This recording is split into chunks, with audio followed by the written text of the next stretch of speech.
considering the structure involving the NBI, the DOJ, and the Office of the President, don't you think that there was bias against VP Sara? I will allow that. We, I will not object, Your Honor. Your Honor, Counsel again, our- kindly wait for the presiding officer to recognize you.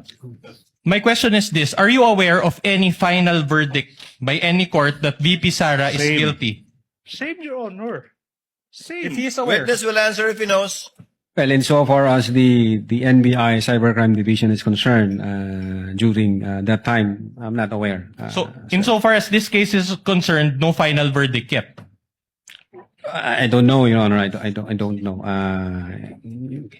Insofar as the investigation of the NBI is concerned, no personal knowledge. All right. Now, let me move on to a new point. Do you know what motu proprio means? Yes, Your Honor. Motu proprio means on your own or out of your own initiative, correct? Yes, sir. Sa madaling salita, voluntary. Not really, sir. Not really. Wala nagutos. Under the law, we acted based on the law, sir. Because it is our primary jurisdiction to undertake investigation should there be a threat against the security or assault against the person of the President, the Vice President, the Senate President, the Speaker of the House, and the Chief Justice.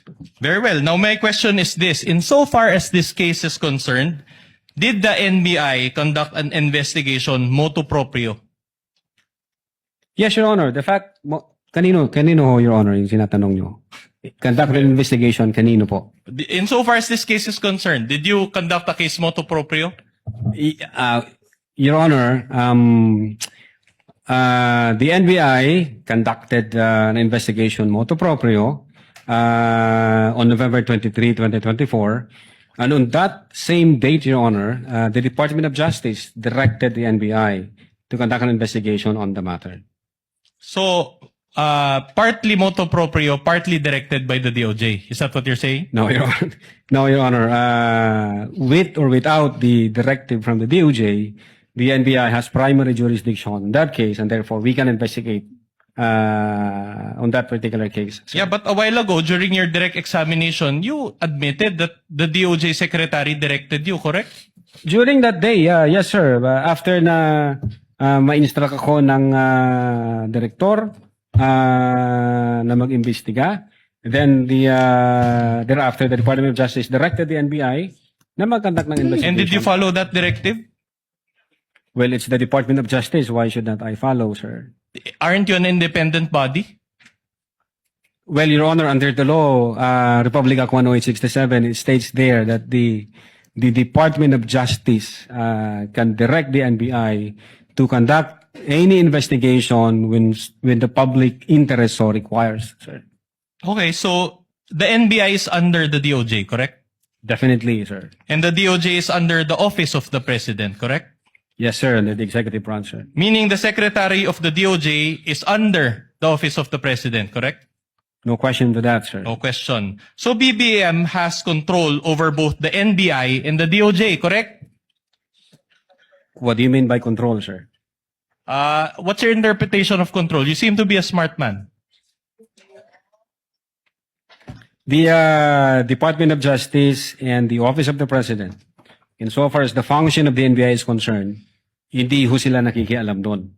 Kung ano ho yung findings ng NBI, kung ano ang recommendation, sinasubmit po namin ito sa Department of Justice. And then yung Department of Justice, i-weigh po nila, i-evaluate po nila, and then mag-undergo ng process ng case build-up. Yun ho ang patunay na yung una naming sinubmit, hindi tinanggap ng Department of Justice, meaning ang Department of Justice, pag nakita niya na hindi tama o kulang yung requirement ng NBI, hindi niya ito kararakang tatanggapin, Your Honor. That's why, insofar as the DC-15 is concerned, nag-require sila ng mga i-comply namin, and then nag-comply kami. That's the time nireceive ng Department of Justice yung aming referral. Oh, very well. Just to help you answer, I'll ask a more pointed question. At the time the investigation against VP Sara was being conducted, did BBM had control over the NBI or DOJ? at the time the investigation? Yes. Well, being the head of the executive branch, sir, yes, the president is the head of the whole of the executive branch, sir. Very well. Did BBM at any point intervene in this investigation? Of course not, sir. Of course not. So did you just admit to this court that there was no participation on the part of BBM?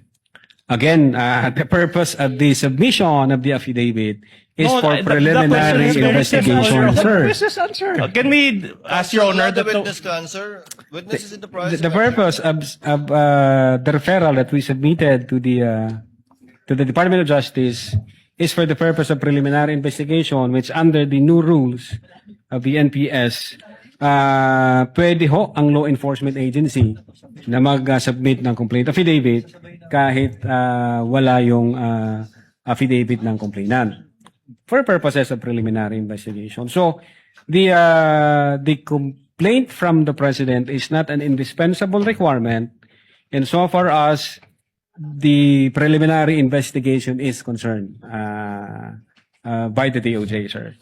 So let me clarify. You received instructions to conduct an investigation against VP Sara from the DOJ, which is under the Office of the President, and the investigation, in that investigation, BBM was allegedly one of the offended parties. Again, Your Honor, hindi ho ako nakatanggap ng Wait, direktiba. there's no from- question yet. There's no question yet. And yet, BBM has control over both the NBA and the DOJ. Your Honor, Is that a fair summation? Your Honor, now, I will not object now. Ask and answer. Same point, Your Honor, please. Many times over. Control of the President over the DOJ, control of the DOJ over the NBI. Ask and answer All right. many times over. Considering the structure involving the NBI, the DOJ, and the Office of the President, don't you think that there was bias against VP Sara? Ooh. I will allow that. We, I will not object, Your Honor. Your Honor, Counsel again, our- kindly wait for the presiding officer to recognize you. Witness may answer. our investigation, Your Honor, is evidence-based. Nung pinag-usapan ho namin ito, nung ina-analyze ho namin ito, nung nag-follow kami ng mga phases at analysis,